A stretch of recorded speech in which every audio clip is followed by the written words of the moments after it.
Deputy Bryans. So more and more speeches in favour of keeping it going. I like many roughly about the same number against. We've lost sleep over this subject.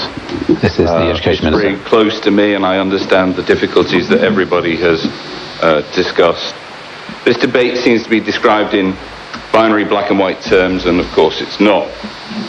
On one side we have individuals whose lives have been subjected to the most awful of circumstances at a time when they were most vulnerable, now hoping that they will finally be listened to and the perpetrators of those crimes exposed and brought to justice. If I were one of them, I'd feel doubly abused. Initially let down by the very people who are supposed to protect them, their lives broken, every utterance in the media, another reminder of what happened, and now this government is proposing to cap the cost. I'd be angry at those past governments who chose to ignore, not believing what they were being told, and angry with this government daring to contemplate halting proceedings just as we reach another stage in the process. They want our community to recognise the cost of looking the other way, the cost of supporting corruption at any level. This is their time to have their voices heard, no matter how difficult it may be to listen to or believe.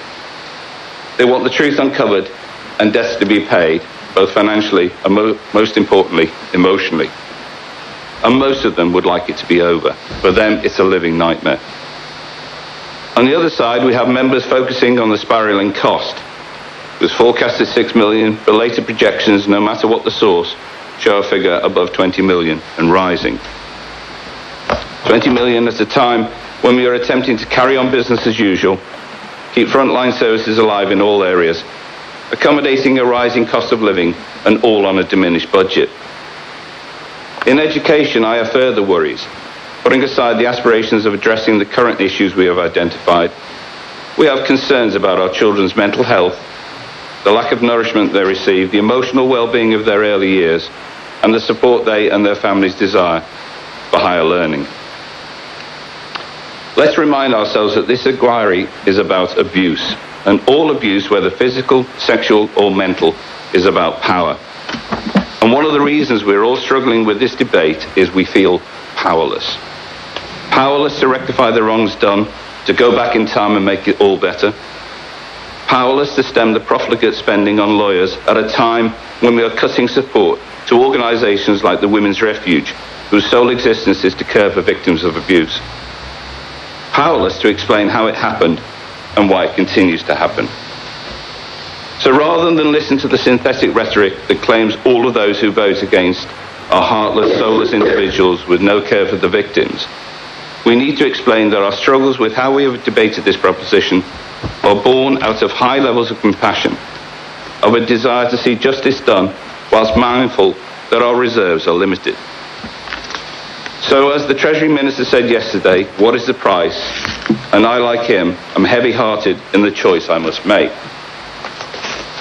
I think it was brave of the Chief Minister to remove collective responsibility. I think it was brave of my colleagues to bring the concerns of rising costs and diminishing budgets into an emotional debate. But most of all, I think it is brave of all those who have cruelly suffered at the hands of powerful abusers to come forward and tell their stories. Some will remain silent, and I will respect their wishes.